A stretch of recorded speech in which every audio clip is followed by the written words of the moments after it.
feel the warmth of your embrace. Help me find a way, bring me back to you.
Lord, the light of your love is shining.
Let us pray.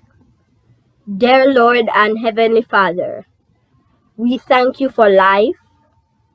We are happy that you chose to let us live through this past week.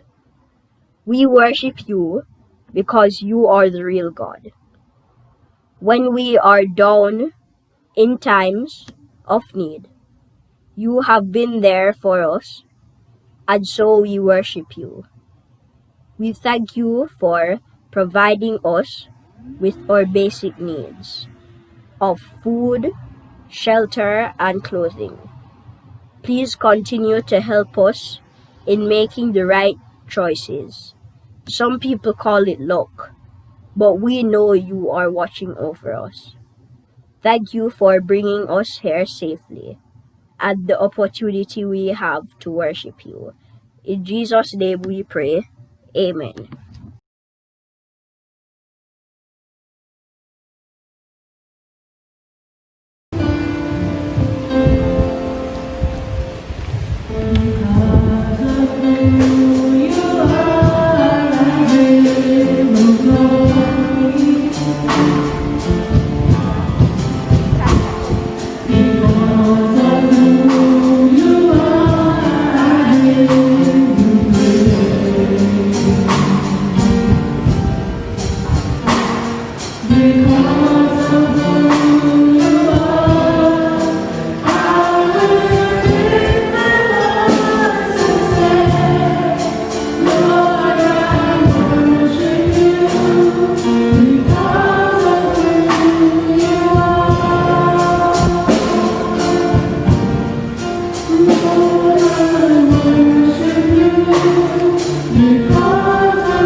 Glory to the Father, and to the Son, and to the Holy Spirit, as it was in the beginning, is now, and ever shall be, world without end.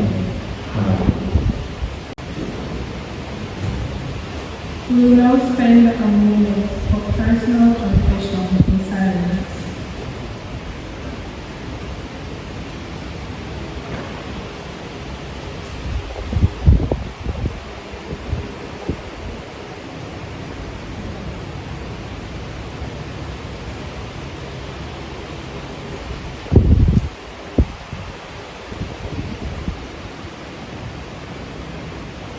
Amen. Please receive the words of assurance. As Christ has forgiven us, we are to forgive others. In the name of Jesus Christ, we are forgiven. Praise to God, who has triumphed gloriously. Amen.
Greetings, my brothers and sisters in Christ.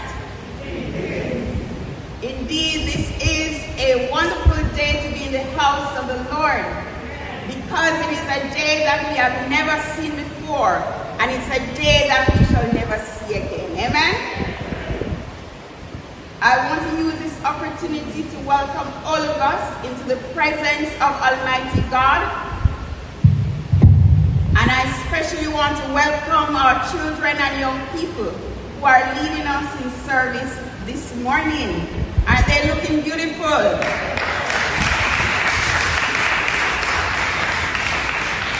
I want to thank them for allowing God to use them this morning, and I know that through them we will be blessed. So I invite us to just open our hearts to Almighty God and to receive whatever blessing God has in store for us. Also want to thank our sister Karja for being willing to allow God to use her today. Let me welcome back. I don't know if they can manage any more celebration, but let me welcome back our newest legally married couple, Mr. and Mrs. Townsend.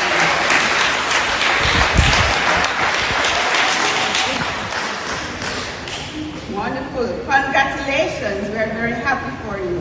Congrats.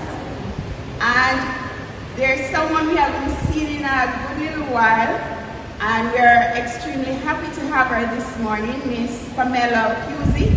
Welcome. We're happy to have you. And also our brother, Clifford Chamber, is here this morning.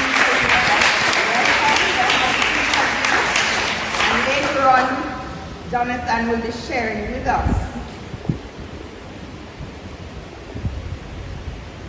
So I also want to welcome those who are joining us on our online platform, those who are worshiping from home.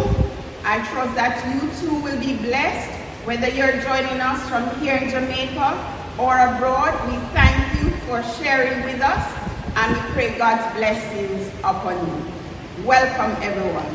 God bless you.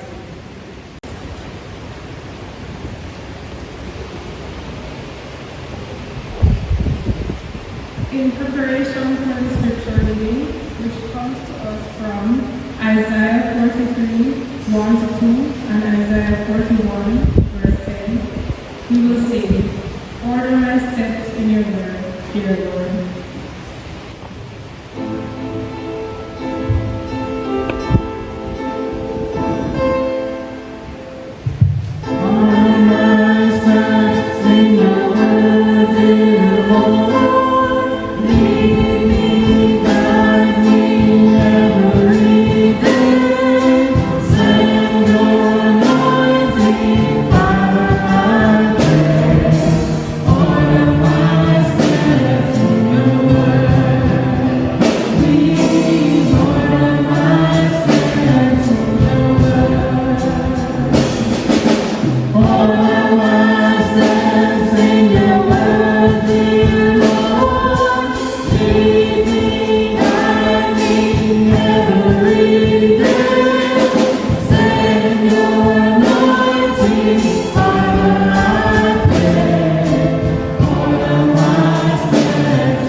The reading is taken from Isaiah 43, verse 1-2. But now, this is what the Lord says. He created you, O Jacob, he who formed you, O Israel. Fear not, for I have redeemed you. I have summoned you by name. You are mine. When you pass through the waters, I will be with you. And when you pass through the rivers, they will not sweep over you. When you walk through the fire, you will not be burned. The flames will not set you ablaze. And Isaiah 40, verse 10. See, the sovereign Lord comes with power, and his arm rules for him. See, his reward is with him, and his recompense accompanies him. This is the word of the Lord. Thanks be to God.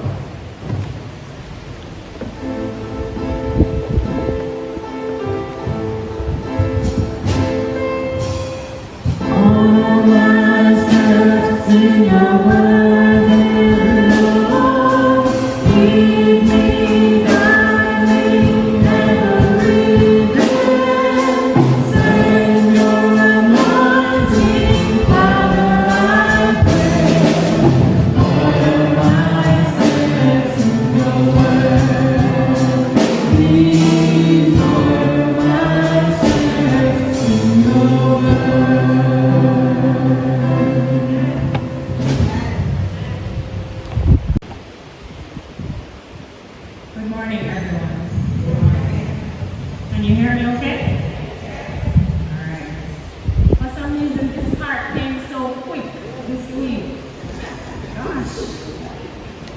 Didn't even get a chance to get over the little nerves. But anyway, good morning, good morning, good morning.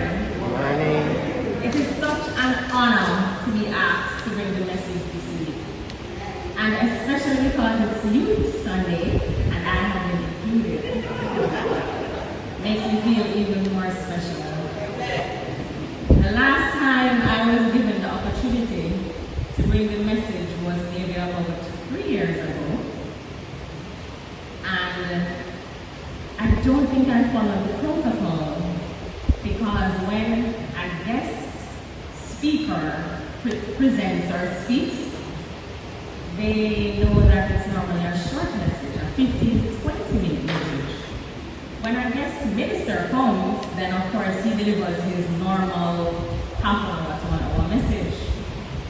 But the last time I had the audacity of speaking for 45 minutes, and that was 3 years ago. So if after today you don't see me for another 3 years, you know why. Our sub-theme for this month. Our sub-theme for this month is walking according to God's promises. Today, I will be speaking about walking according to God's promises in tough times. Let us pray. Lord, I thank you for today. I thank you for the opportunity to be used in such a manner. I pray that all I say will only be to honor and glorify your name. Let these words be a comfort to those who hear it, including myself, and bring a renewed feeling of rejuvenation as we learn to rely on you, especially in these tough times. Clear any distractions that might rob us of your word and what it will teach us today, and help us to stay focused on it. Amen. Today, I will take the liberty of speaking on your behalf about our current reality, and then giving 5 ways of maintaining our walk based on God's promises, despite how difficult this may seem. Now, 2020 started like any normal year, full of promise of a great year ahead, and anticipation of making it our year. You know, every year you're encouraged to make it your year. So 2018, this is your year. 2019, this is definitely your year. 2020, yeah man, your year. We made vision boards. We did reflection and introspection. We looked at how we could achieve our goals. We set up our exercise plans and made commitments to change our diet. You know how we can be at the beginning of a new year, making all sorts of plans. But then guess what? 2020 was not a normal year. It brought with it an unwelcome visitor by the name of Rona. A visitor that is just so disgusting and destructive, that has taken so many lives, and worst of all, who refuses to leave. Now, I have experienced some tough times before, but my gosh, 2020 is different, unlike any other year that I have known since I have been on this earth in my 20 plus years. I find that when I am in the middle of a crisis, or when I am not in the middle of a crisis or an issue, it's so easy to trust God. Don't you agree? When things are going great, people ask, how are you doing? Who, me? I'm blessed and highly favored. Those days I'm motivated to get up and pray, do devotions, listen to a song. If I go to the supermarket and as I drive up, there's a parking space, I say, yes God, you're working with me today. If I get something that I prayed for and it didn't take too long, I say, good God. What a loving Father. I am God's chosen. But if what I prayed for does not materialize in a timely manner or the way I envisioned it, my reaction is a little bit more like Mary and Martha's. God, where were you? If you had been here, this would not have happened. By chance, is there anyone else like this here? Or is it just me? Sometimes do you wonder, God, where are you? Yes. I want to tell you about a good friend of mine. Her name is Sassy. But that's not her real name, but let's call her Sassy. Sassy is a Christian. But that's not her real name, but let's call her Sassy. Sassy is a Christian. She's what you would call an overcomer. She has endured so many things in her life, including the death of her father, who she loved dearly, a brother who became paralyzed after a car accident, her house burned down when she was a child, and I could go on and on. Since this year, her mother became very ill with a mystery illness. She lost the mobility of her legs, had to do surgery on her back. She's now in a wheelchair and having to relearn how to walk. Sassy has to deal with all of this. During these times, if Sassy were your friend, how would you encourage her? As Christians, you offer a kind word. You offer scriptures of reassurance of God's faithfulness. I said, well, just trust God. He is faithful. God never gives you more than you can bear. Sassy, my Christian friend, said, save it. I don't want to hear it. How much more will God take from me? Look at what I've been through already. When does God let up? God has given me more than I can bear. My heart went out to her. What do you say after all of that? Being in a similar experience now with my father, going through that rough patch, can I say I am really comforted by the words, God will see you through? Or just trust in God. When I see how hard it is for my mother, caring for my father, seeing my father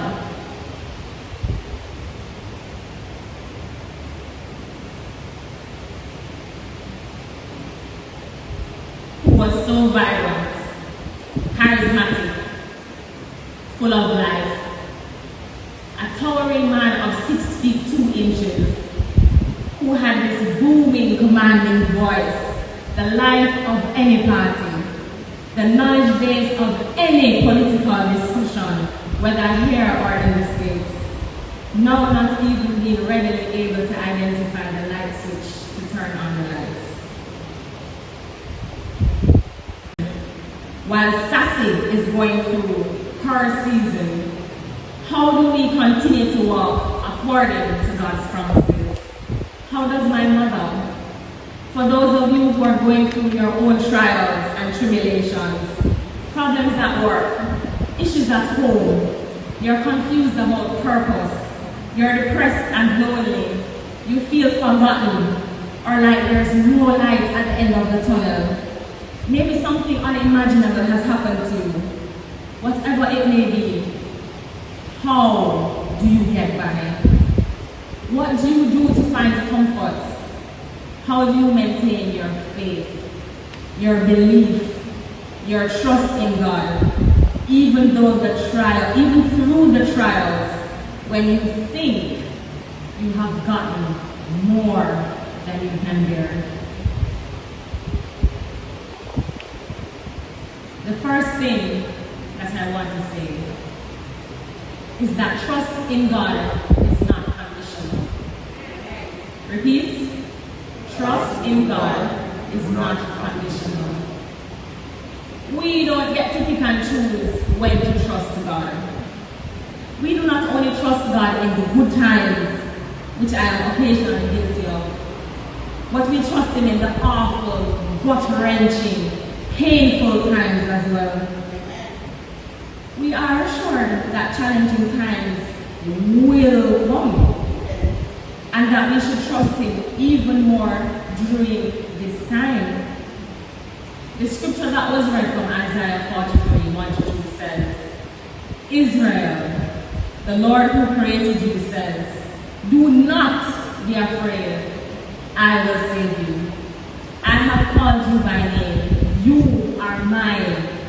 When you pass through deep waters, I will be with you. Your troubles will not overwhelm you. When you pass through fire, you will not be burnt. The hard trials that come will not hurt you. When you read these scriptures, you have to personalize it, apply it to your own situation. So Simone, the Lord who created you says, do not be afraid, He will save you. Danny, He has called you by name, you are His.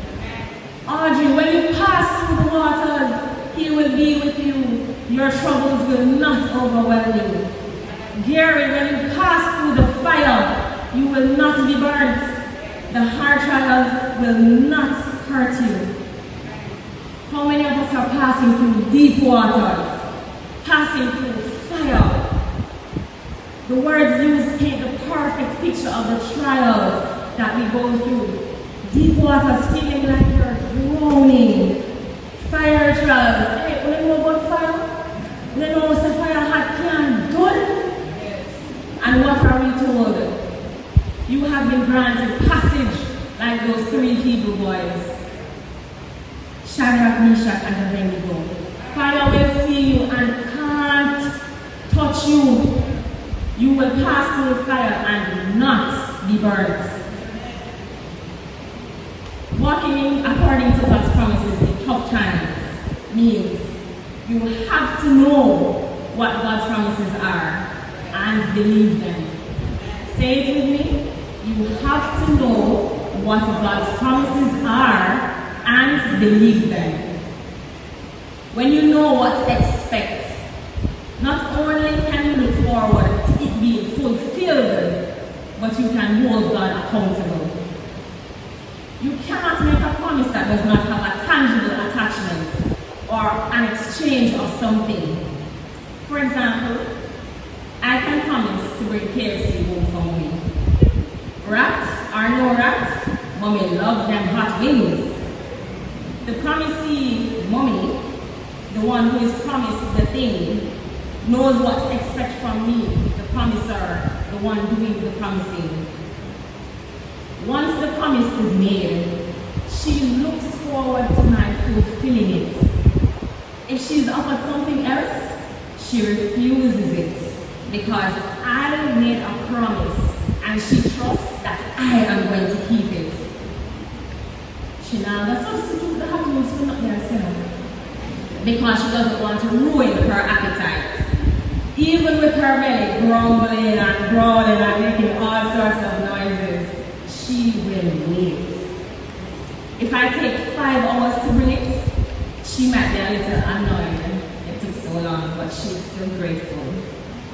If she fell asleep without getting it, when I get in, she will get up to eat it. And if by chance she does not get up, first thing in the morning, she will be checking that fridge. And I had better ensure it is there or dog near me supper. The point of this example is to show how we behave when we are looking forward to a promise being fulfilled. If you do not know what the promise is, you will not know what to look forward to. We're going through trials. How do you encourage yourself? What do you tell yourself? God tells us in Isaiah 41:10, and this is the Good News translation, do not be afraid.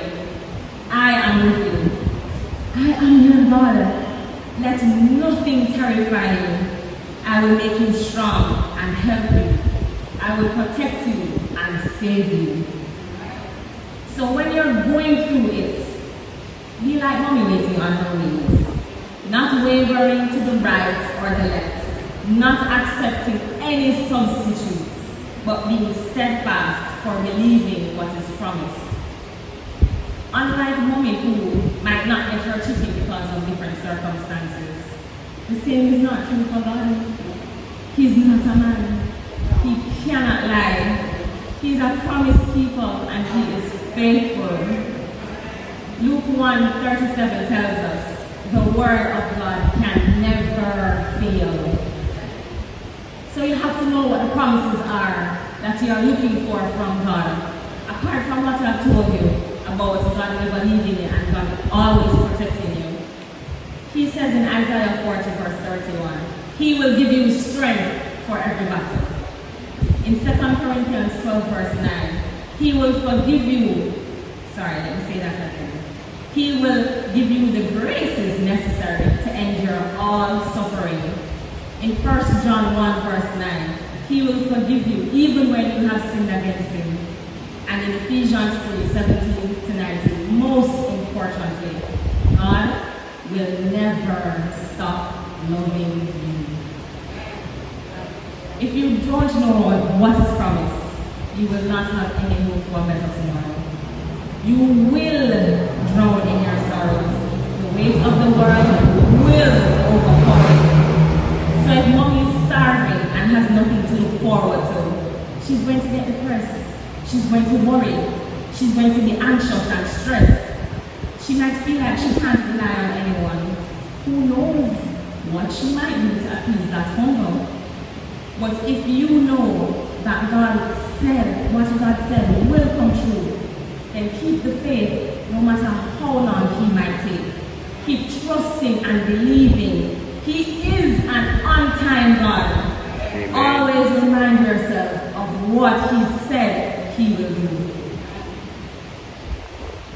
The third thing that we can do is abide in God. Abide means to obey, uphold, heed, to remain stable or fixed.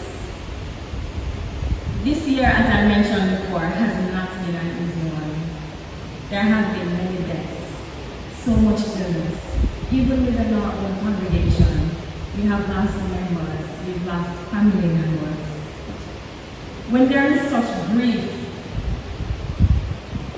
when you are getting up early, going to bed late, caring for someone, when you have marital issues, when you're a nurse at work, taking care of others, and you get a call that your only child has died in a drowning accident.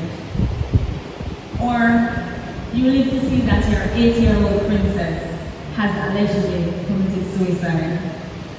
Maybe you're abused, you have nowhere to go. When you constantly see your parents arguing, or worse, they get a divorce and you feel like your whole life has been torn apart. During these times, do you wonder, where is God? Do you honestly feel like raising a hallelujah? Do you feel like hearing about His goodness, His wonderful words? Probably not. But what is the answer? Will you abandon Him? Will you start to doubt? Will you allow the enemy to whisper lies into your ears? And will you believe him? James 1 verse 12 says, "Blessed is the man who remains steadfast under trial. For when he has stood the test, he will receive the crown of life, which God has promised to those who love Him." Whose reports will you believe? Push through and push on. Talk to God. Tell Him you don't understand. You hate what's happening. Tell Him you're having trouble believing in Him, in His word. Don't malice Him during the trials. Even when you hear that voice saying, "What's the point? Why bother? Don't bother with that man, just stop." That voice is always to be ignored, because that is not of God. Anything or anyone that discourages you from seeking the Lord, regardless of your circumstances, is not just to be ignored, but rebuked, because that is the enemy trying to help you to drown and be burnt. Walking according to God's promises in tough times means that we do not worry. I wish worry was a switch that you could turn on and on, right? I'm sure all our switches would be in the off position all the time. We worry though because we doubt the word and we doubt God's promises.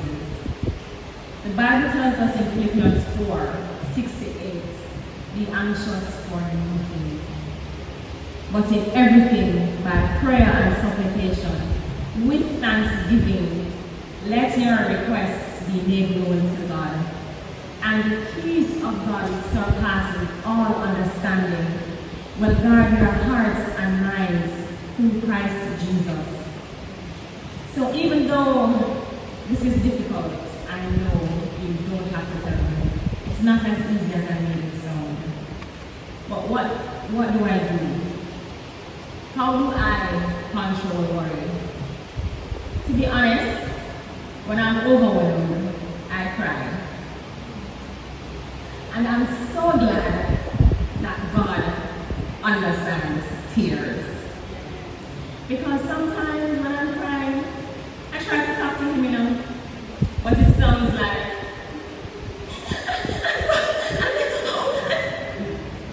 now, you guys don't understand what it means, but thank God he does.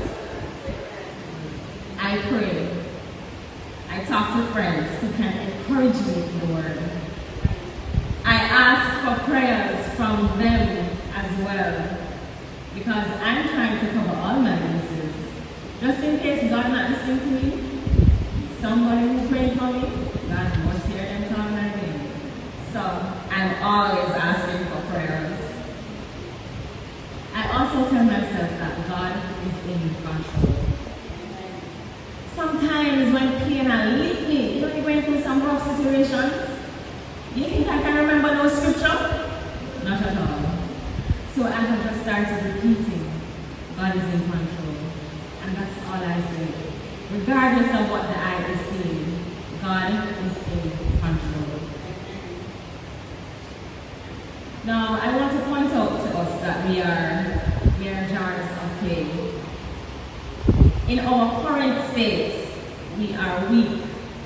We are double-minded and easily tossed about, easily influenced by what the eyes see. All that I have mentioned thus far cannot be done on our own. It is impossible. Have you ever made a resolve to do something and it just didn't get down to completion? For example, I had the best of intentions when I told my father we would exercise together every morning. So day 1, I'm up. Daddy, let's go. Time to exercise. Day 2, I'm up. Daddy, let's go. Time to exercise. Day 3, I'm up. Daddy, let's go. By day 4,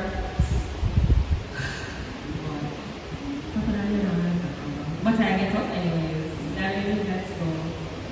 By day 5, I'm gonna look exercise in the morning, but I go anyways. By the following week, Daddy, let's speak today. Let's pick up tomorrow. And then you know what happens after that, right? Now, of course, I want to exercise with my dad. I know the importance of it. By day 5, I'm gonna look exercise in the morning, but I go anyways. By the following week, Daddy, let's skip today. Let's pick up tomorrow. And then you know what happens after that, right? Now, of course, I want to exercise with my dad. I know the importance of it. It's not only beneficial to him, it's also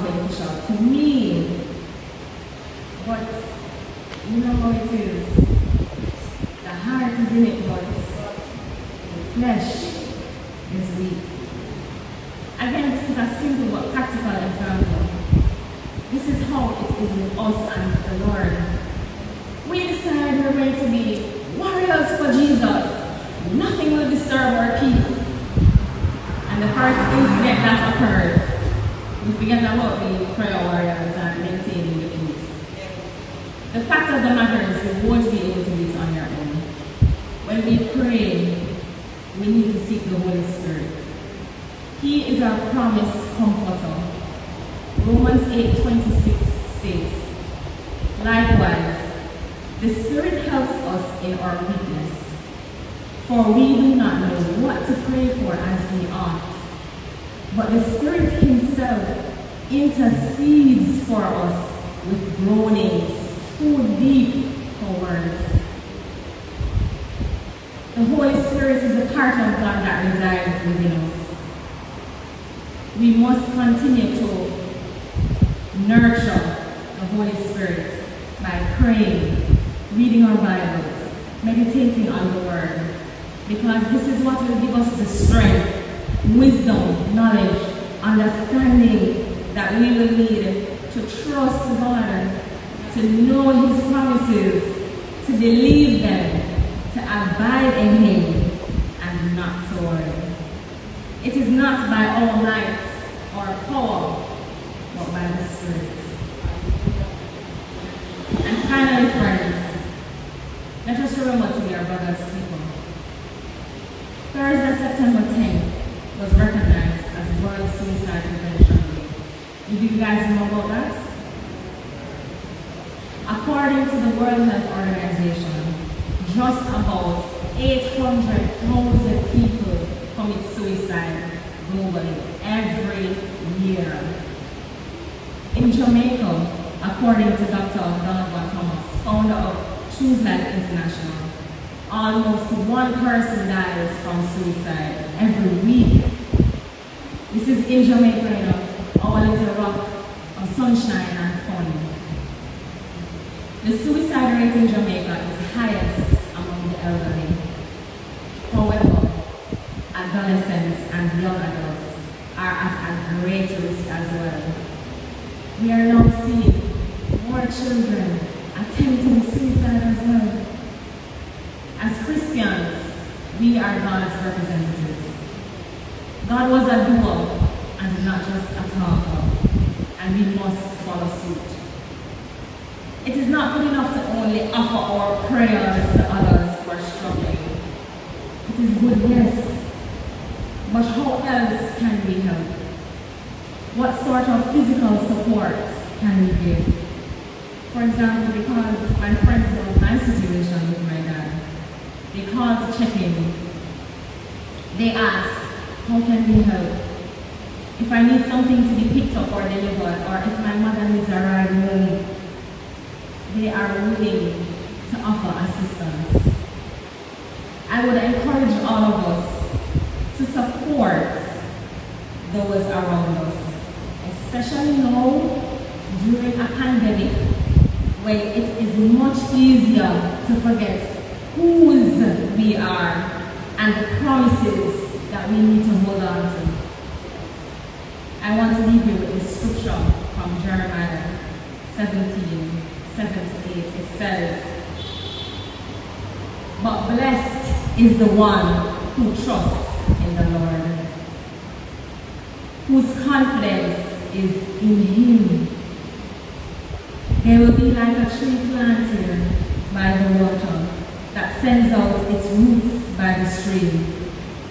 It does not fear when heat comes. Its leaves are always green. It has no worries in a year of drought, and it never fails to bear fruit.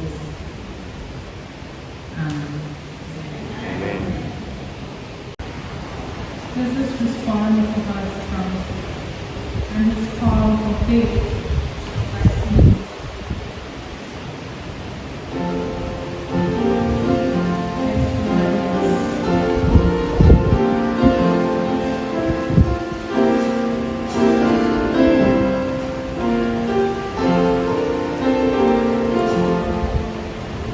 Yes, Lord, that you are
of you to bless everyone in this room, bless everyone in Jamaica, and bless everyone around the world.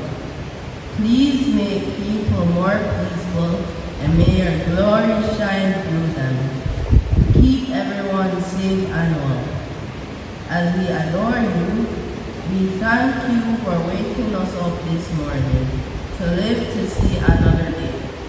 Please help the sick and shut-in as they are suffering. Please help people who have COVID-19 to recover quickly, and please help people to be wise and do what is necessary to help stop the spread of COVID-19. Please help the children who are going back to school to maintain social distancing, be careful, and be respectful in this time of the coronavirus.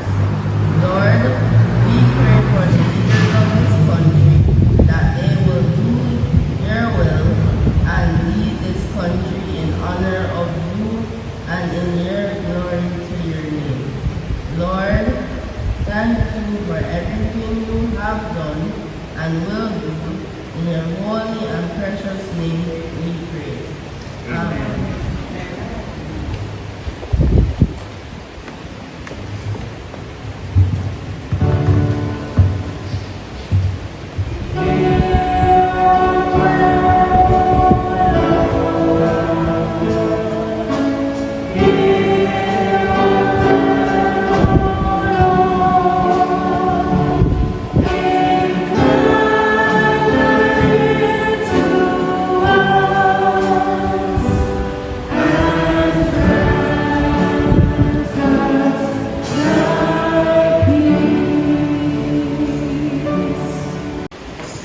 As we come to the end of our youth service, we thank all the young people who participated and other members of the congregation for their support. We depart here today with God's promise of safety and protection, especially during this time. Please join me in singing All Over the World.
Let us go into the world as God's people.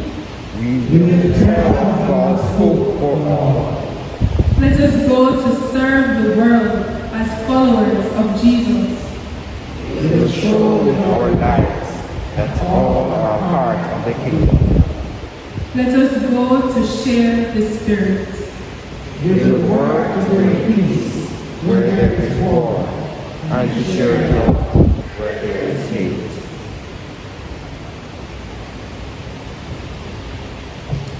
Let us receive the benediction.